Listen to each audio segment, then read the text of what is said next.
I watched Marcus slide his phone across the table to show our parents the Tesla configurator. Deep blue with cream interior. $127,000. Closing costs come out, I'll still have $810,000 clean, he said, cutting into his eggs. Benedict might put $200,000 into the restaurant expansion. My fork paused halfway to my mouth. The restaurant, his third failed concept in 5 years. The Mediterranean place that lasted 11 months. The farm-to-table spot that couldn't make rent after 6. Now he wanted to expand the Italian joint that was barely breaking even. That's wonderful, sweetheart, Mom said. She'd ordered the champagne omelet. Dad had the steak and eggs, extra hollandaise. Sunday brunch at the Ashford, $1.89 per person before tip. Such smart planning. I swallowed my bite of French toast. What loft? Marcus didn't even look at me. The downtown property. Buyers are some tech couple from California. All cash, no contingencies. He scrolled through more Tesla options. Close Friday at 2 p.m.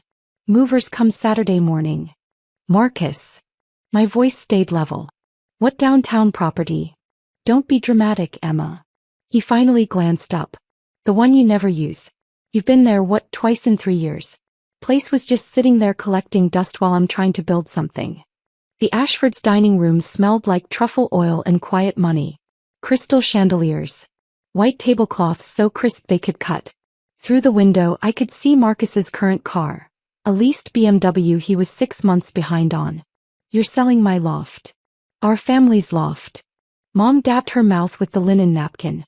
Really, Emma, Marcus is putting it to good use. You're always so focused on work anyway. Do you even remember the last time you stayed there? August 14th. I'd spent the weekend there after closing the Riverside development deal. Sat on the balcony with morning coffee watching the city wake up. The loft was 2,200 square feet of exposed brick and floor-to-ceiling windows. I'd bought it in 2019 for $680,000 paid in full. The deed was in my name. Only my name. I remember, I said. See? August. It's November. Marcus flagged down the waiter. Can we get another round of mimosas? Actually, make it a bottle of the Veuve Clicquot. We're celebrating. The waiter smiled. Of course, Mr. Patterson. I set down my fork carefully. The sound of silver on porcelain was small, precise. Who signed the sales contract? I did. Obviously. Marcus was back on his phone now looking at restaurant equipment. Got a great deal on a commercial pizza oven. Italian import $47,000. With what authority? With the authority of someone who actually understands investment strategy. His voice had that edge. The one he got when he thought I was challenging his expertise. You sit on assets while they depreciate. I leverage them. That's the difference between business school and whatever it is you do. Whatever it is I do. I was a commercial real estate attorney specializing in property development. I'd closed $340 million in deals last year. Marcus had an MBA from a state school he'd finished in 6 years and a resume of failed restaurants. Dad cleared his throat. Emma, your brother worked very hard on this sale. The least you could do is be supportive. The buyers are lovely, Mom added. Marcus showed us their letter. They're expecting a baby. It'll be a wonderful home for them. A wonderful home. My home. The loft I'd saved for through law school, working 60-hour weeks while Marcus bounced between finding himself and exploring opportunities. The loft I'd bought after making partner at 32, the first major purchase that was entirely mine. When did you list it? I asked. 6 weeks ago. Multiple offers in the first weekend. That's how hot the market is. These buyers offered $950,000, all cash 15-day close. Marcus looked up from his phone. You're welcome, by the way. That's a $270,000 gain. My gain. On my property. The champagne arrived. The waiter poured carefully, the bubbles rising in perfect columns. Marcus raised his glass. To new beginnings. Mom and Dad lifted their glasses. I left mine on the table. I need to go, I said. You haven't finished your food. Mom's voice carried that gentle disappointment that felt like lead. We so rarely have family brunch anymore. Because every family gathering became a performance review where I was always somehow failing. Not married at 35. Too focused on work. Not spontaneous enough. Not helpful enough to Marcus, who needed support during his entrepreneurial journey. I stood. The chair scraped against the hardwood floor, a sound too loud, too harsh. Enjoy the champagne. Don't be like this, Dad said. But he said it to his ex, not to me. I was in my car when the email arrived. From jennifer.walsh@securetitle.com. To marcus.patterson@gmail.com. CC emma.patterson@harrisonrealty.com. Subject: Urgent, transaction #2847, cancellation. Mr. Patterson. During routine title examination for the property located at 847 Warehouse District, Unit 12B, our office has identified a critical discrepancy. The deed holder of record is Emma Catherine Patterson, recorded August 14, 2019, Book 4721, page 334. You are not listed as owner, co-owner, or authorized agent. Per Texas Property Code Section 5.026, you do not have legal authority to convey this property. This transaction constitutes attempted fraudulent conveyance under Section 24.005. Effective immediately. Sale contract is void. Earnest money, $47,500, will be returned to buyers. Title insurance application is denied. This matter has been reported to our Legal Compliance Division. Jennifer Walsh, Senior Title Examiner. Secure Title and Escrow. I read it 3 times. Then I forwarded it to my personal attorney with the subject line, "Need consultation today." My phone started ringing before I'd pulled out of the Ashford's parking lot. Marcus. I let it ring through. The mom. I turned off my phone. At home, I opened my laptop and pulled up the file I'd been maintaining for 3 years. The Ghost Ledger, Emotional Costs. Entry number 1, Marcus's First Restaurant, 2020. Event, Grand Opening. I took personal day to help set up. Hung lights for 6 hours. Marcus thanked the interior designer in his speech, forgot to mention me. Cost, validation, self-worth. The belief that effort equals recognition. Entry number 14, My Partnership Announcement, 2021. Event, Made partner at Harrison Realty. Called parents immediately. Mom, that's nice, dear. Did you hear Marcus is opening a second location? Call duration, 4 minutes. Marcus's haircut the week before. 40 minutes of discussion. Cost, confidence. The feeling that my achievements mattered. Entry number 27, Thanksgiving 2022. Event, I brought $340 wine. Marcus brought store-bought rolls. Mom, Emma, you're always so extravagant. Marcus is more grounded. Cost, the ability to do anything right in their eyes. Entry number 51, the BMW payment, July 2024. Event, Marcus called from dealership, lease payment rejected. Just $1,800. I'll pay you back Friday. I sent it. Friday came. He forgot. Asked again 3 weeks later for $2,200. 2 months of that pattern. $8,400 total. Cost, my boundaries. My ability to say no. Entry number 63, the Loft comment, October 2024. Event, Marcus, you're hoarding real estate while I'm struggling. Reality, he drove a BMW. I drove a Honda. He ate $89 brunches. I packed lunch. Cost, my sanity. My sense of reality. 63 entries. 3 years of emotional accounting. Every dismissal, every nice comment that landed like a pat on the head, every emergency that became my responsibility. I'd kept feeding the slot machine of family, dropping in coins of effort and care and money and time, waiting for the jackpot of validation that was never going to come. The gambler's fallacy applied to family. Surely the next coin would trigger the payout. It wouldn't. There was a specific moment when I'd decided enough. Last Christmas. I'd given Marcus a $500 restaurant supply gift card. Thoughtful, useful, expensive. He'd glanced at it and said, "Oh, thanks," then spent 20 minutes showing everyone the coffee maker Mom gave him. Later, I found my gift card on the counter, still in its envelope, forgotten. That night, lying in bed, I felt something crack. Not dramatic, just a small, quiet fracture. The decision arrived fully formed. I would document everything. I would wait. And when the moment came, I would not bend. The moment had come. My attorney, David Chin, called at 2 p.m. Emma. I've reviewed the title examiner's email. Tell me everything. I did. The brunch. The Hessler. The $950,000 sale of property he had no right to touch. Did he forge your signature? I don't know. I never signed anything. I'll need copies of any documents. The listing agreement, the sales contract, any disclosures. I heard typing. This is wire fraud, forgery, potentially theft of real property. We're talking felony territory. I want it documented, I said. Every step. I'm drafting a cease and desist letter now. I'll also file a fraud report with the DA's office. Do it. Emma. David paused. This will destroy your family relationship. I thought about entry number 63. Entry number 51. Entry number 27. Entry number 14. Entry number 1. My family destroyed that relationship, I said. I'm just writing the death certificate. Monday morning my phone showed 63 missed calls. 41 from Marcus. 14 from Mom. 8 from Dad. The voicemails were a study in escalation. Marcus, Sunday 12:03 p.m. Call me back. This is a mistake. I can fix this.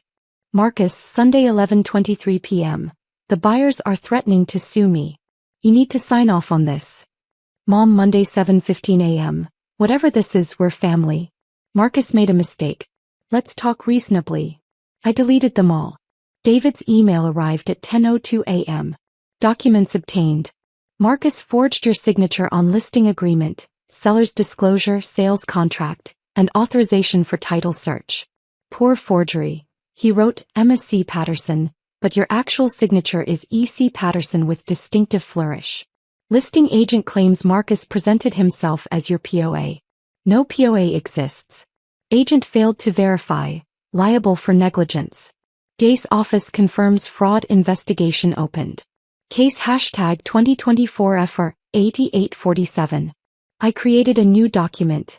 Procedural justice, step by step. Step 1. Evidence CUN Title Examination Report, November 10, 24. Forged signature documentation, November 11, 24. Original deed showing sole ownership, August 14, 2019. Ghost ledger documenting exploitation pattern, 2021 to 2024. Bank records, $680,000 wire transfer from my account alone. 5 years of property tax payments from my account. Insurance policies in my name only. Step 2. Professional consultation. Attorney David Chin retained, November 10, 24. Fraud investigation confirmed, November 11, 24. Legal strategy documented. Cease and desist letters drafted. Step 3. Formal filing. Letters sent to Marcus, listing agent, buyer's agent, title company, November 11, 24. DA fraud report filed, November 11, 24. Case number assigned, 2024 FR 8847. Documentation package submitted. 47 pages. Tuesday afternoon Marcus showed up at my office. The receptionist called. Your brother is here. He doesn't have an appointment. He's insistent. Tell him I'm unavailable. He says he'll wait.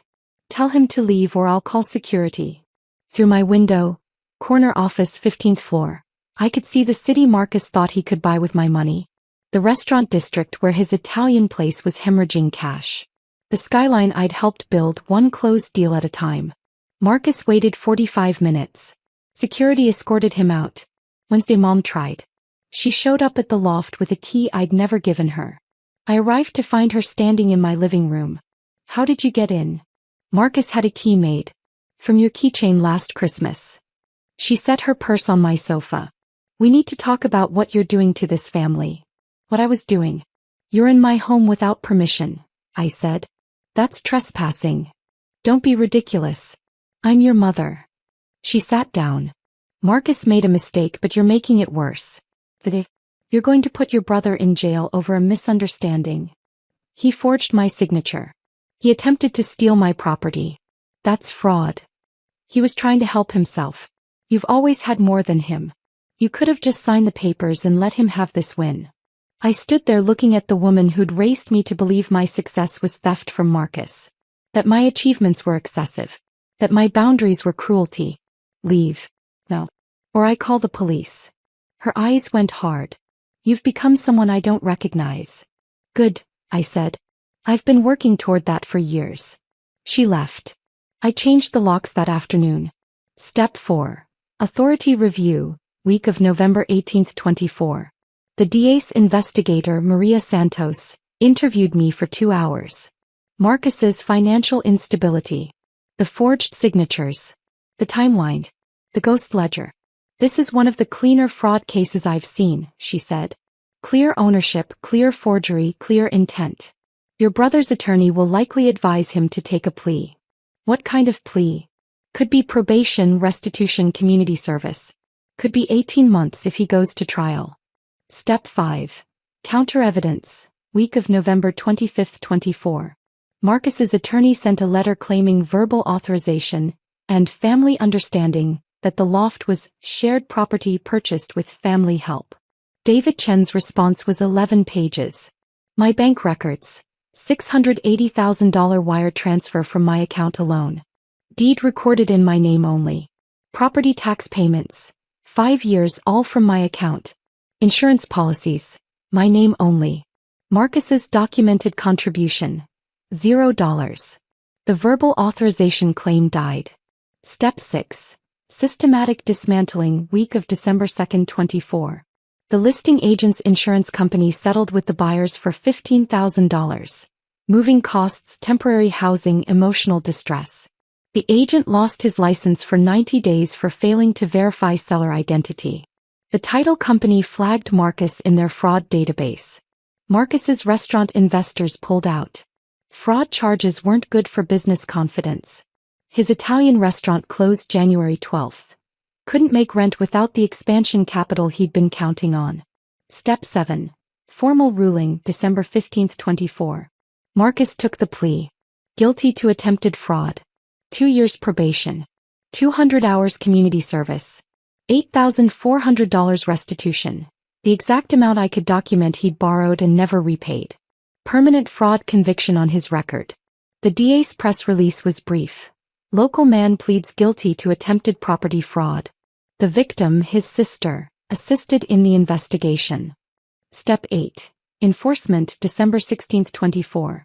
Marcus was served with a restraining order. No contact for 2 years. No coming within 500 feet of my home or office.